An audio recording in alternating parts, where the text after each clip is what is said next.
For hundreds of great shows like this one, go to onnetworks.com.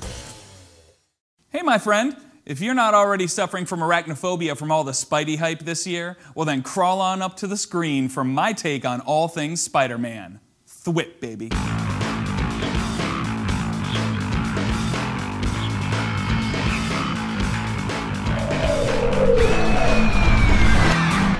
Well, hello, my little darlings, and welcome to another exciting installment of Biff, Bam, Pow, Wow!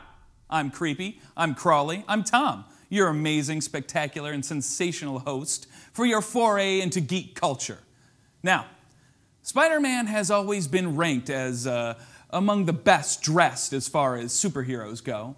And the other day, the question came up,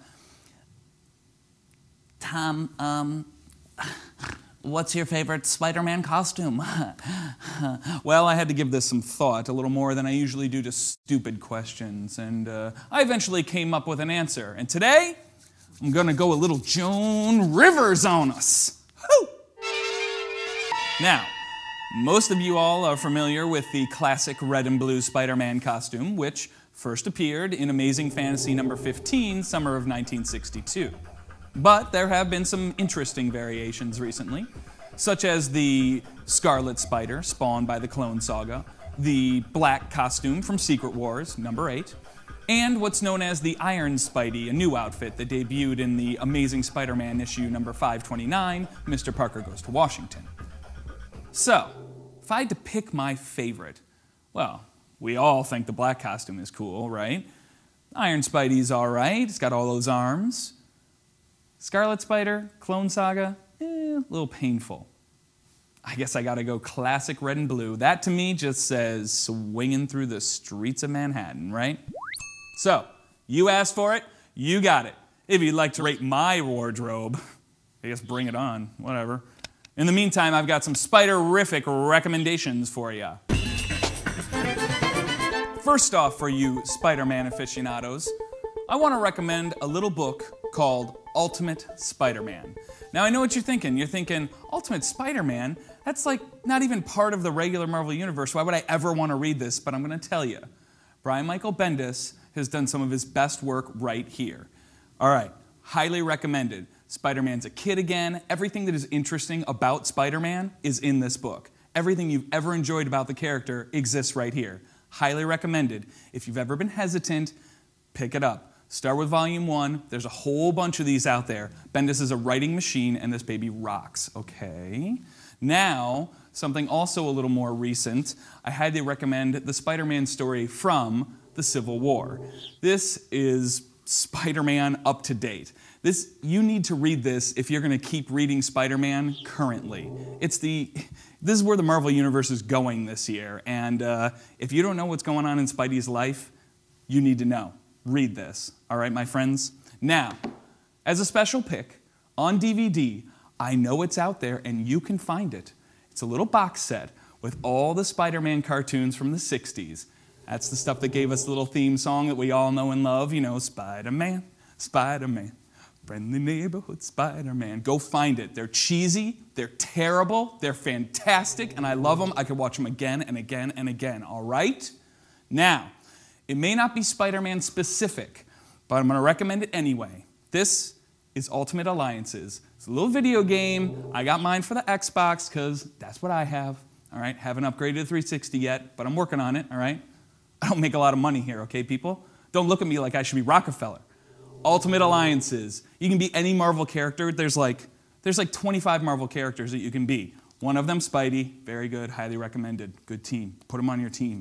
Ultimate Alliances, good stuff. Now, ladies and gentlemen, the back issue of the week. The most common misconception I get here at the store is that Amazing Spider-Man number 1 is the first appearance of Spider-Man. This is so false. Amazing Spider-Man number 1 is not the first appearance of Spider-Man.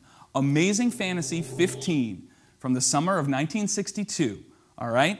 That was a nice, short, little Spider-Man story. Spidey's on the cover, he's swinging, he's carrying that dude who's going, no! All right.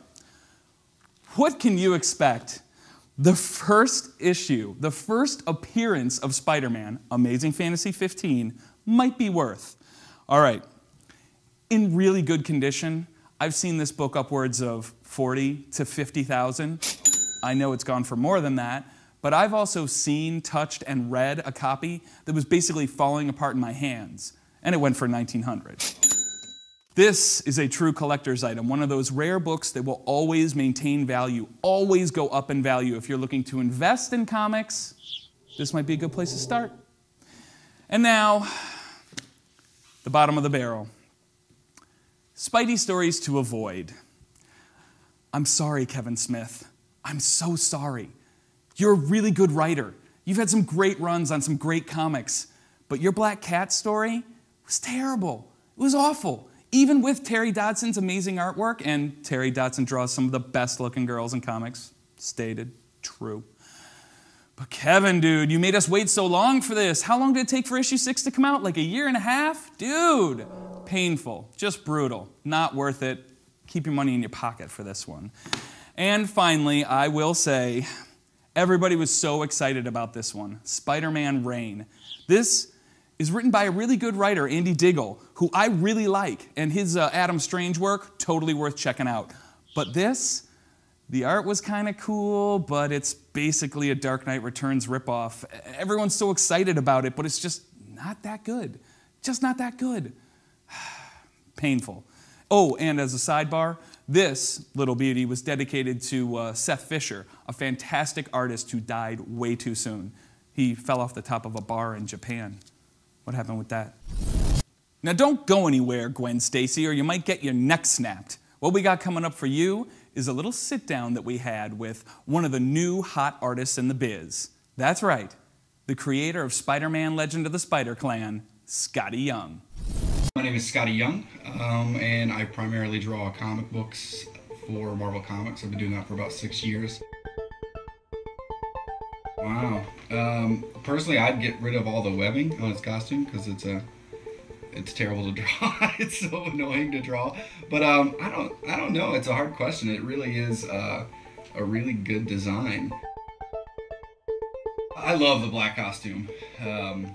I just think I like the idea of that because it played around not only with the visuals of him looking darker and slicker, but it also added an element of darkness to the character himself. And you know, kind of this clean-cut schoolboy. This costume takes him away from that a little bit and starts to take him to a darker place. So I liked that aspect of the black costume. One power. That'd be tough. Maybe like regeneration, you know? I don't know, like cut an arm off, grow it back. I would say it bothers me because, you know, I've definitely learned over the years my style of drawing, no matter how I change or do this or that, is always a little hot or cold with people. So and I don't let it bother me. I always understand why they make the distinction. As long as they're talking about my stuff, I'm cool. You know, it's all good. It doesn't matter what they categorize me as. Well, that's all the time we have. My parting words of wisdom today come courtesy of Eddie Brock. Never wound what you cannot kill. Indeed.